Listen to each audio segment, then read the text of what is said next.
Kuthiwa-ke angeke ubabone abantu abamhlophe bethi bavotele i-ANC noma i-MK bancamela ukuthi bahlale kwi-DA. Kune-statement esikhishwe uHelen Zille ku-Twitter esikhombisa ukuthi abantu abamhlophe ababafuni kanjani abantu abamnyama. Kule statement uthi uHelen Zille, "Colonialism is good for black people. If it wasn't for colonialism, ngabe abantu abamnyama basaphuza ney'nkomo amanzi." Okuyinto abantu abamnyama bangayithandanga leyo. Number 2, kunomlungu obizwa ngoRonaldo owakhipha ividiyo. Nayo le video iwubufakazi bokuthi abantu abamhlophe banobandlululo kanjani ababafuna abantu abamnyama. Le video-ke kuthiwa yaphuma 16 years ago, kuthiwa wayithi abantu abamnyama babulawo. Kuthiwa kagcinanga-ke lapho-ke ekhipheni kwakhe leyo video leyo, uphinde wabuya wasiphendulela ukuthi uma ukuthi abantu abayithandanga leyo video abalale ngenxiba. Sanibonani, igama lami uSebonga Dlamini aka Ngudla. Bengithi ngicela ukwenza abantu abamnyama babe aware noma sizama ukuthi senzane understand lento le yesimakethe.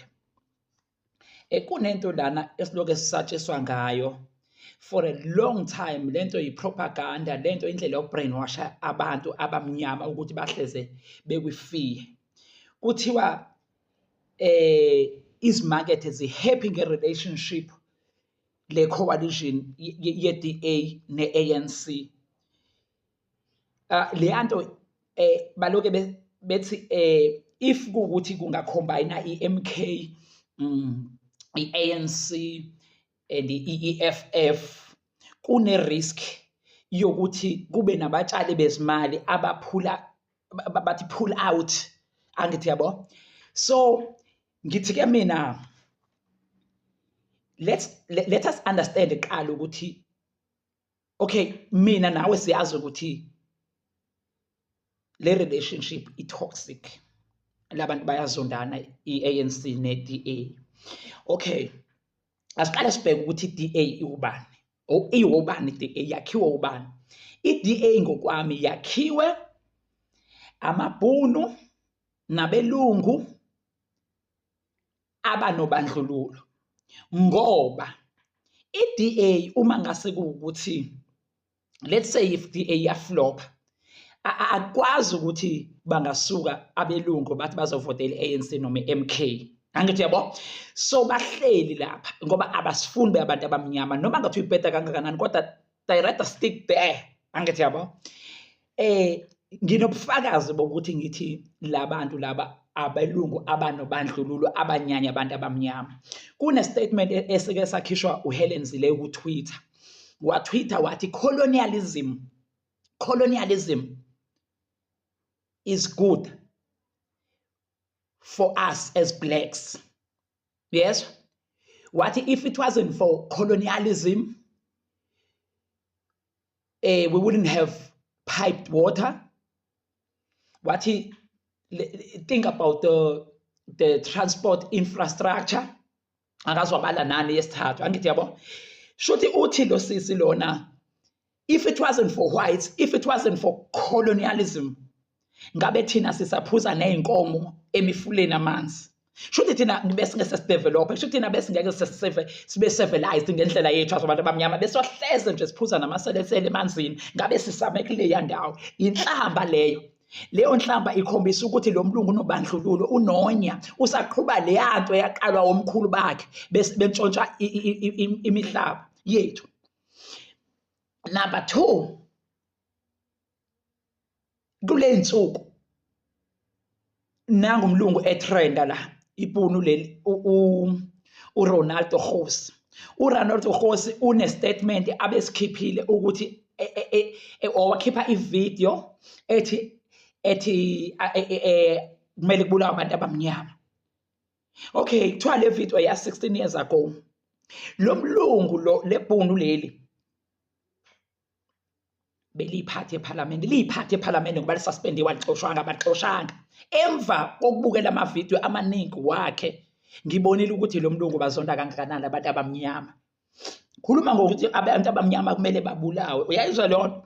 Kodwa president we-DA akamxoshanga, bathe bayamsuspenda. Utheni umebuza uSteenhuisen?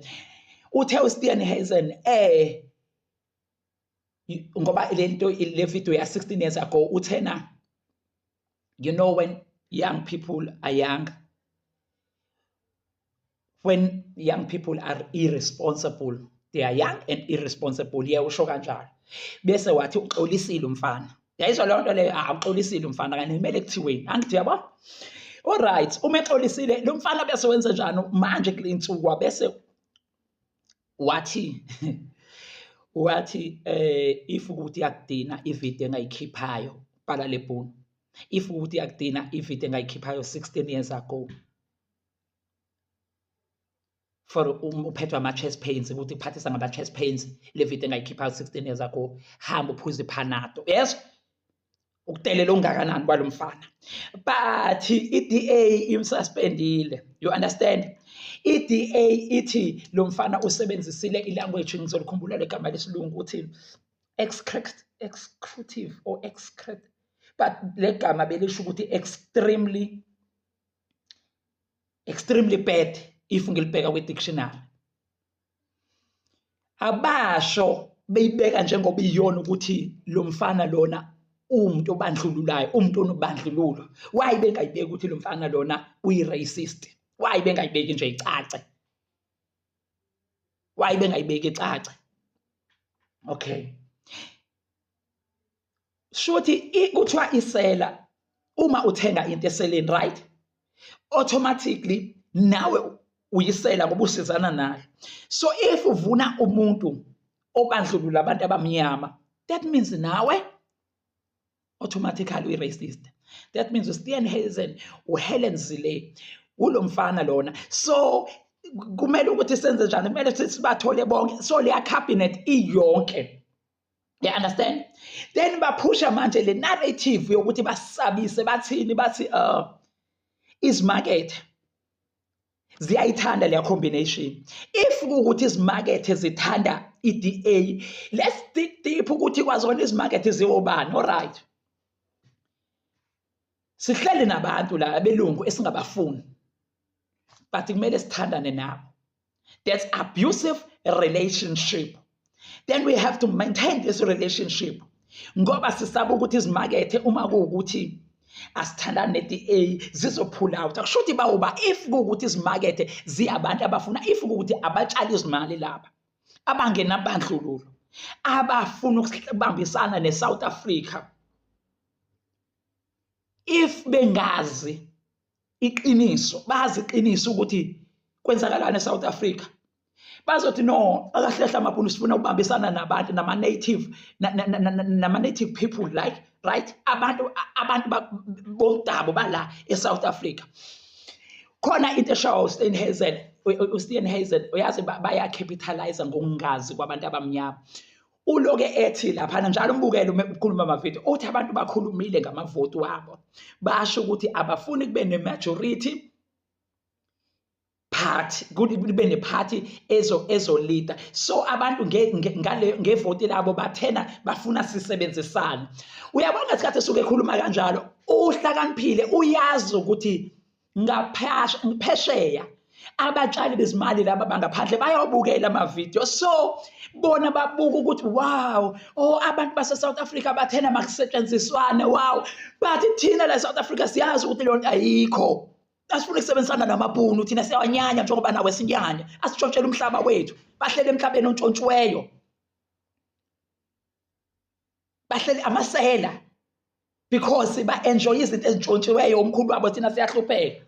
Amasela kumele sitrain izingane zethu, sitrain nengane zabo zazi ukuthi njengoba uhamba ngemoto enhle kanje, uhlala emzini omuhle kanje, mina ngihlupheke ngoba uyisela, u-enjoya into yomntshontshwa. You understand? Kumele sibatrain bayazi leyo nto every day. Angithi yabo? So uhlakaniphile basebenzisa lento. So nathi kumele sihlakaniphe siyisebenzise lento lena. Yeah. We have to let the world outside, amatshali bezimali bazi aba-right, bazi ukuthi no, siya-abuswa, sikwi-toxic relationship esingayithandi. Ningayisabi lento yakho batshali bezimali abazobaleka bafethu. Into eyakhiwe leyana ukuthi kufake ifiye, uhleze sisaba. Iyona into abasibambe ngayo. awekho abatshali bezimali abazobaleka ngoba amabhunu asishongo ukuthi thina sifuna ukwaxosha amabhunu. We understand ukuthi kunabalungu abazalelwe la eSouth Africa esingathi masithi mabahambe sithi mabayephi. We understand ukuthi kunabelungu abafana noJoe Slovo abafayithile for impilo yomuntu omnyama. So abazukulu babo babelonga la eSouth Africa. We understand abantu abamnyama balungile, abantu abakhohlakele amabhunu, abangafuni isisherishe iwealth yeSouth Africa, abafuna ukudla bodwa, abafuna bayisigwili wale abanye abantu behlupheka. Guys, asiluzeni fear. Asingesaba abelungu babiza ngamasela. They must know that they are thieves of the land and mineral resources that we should share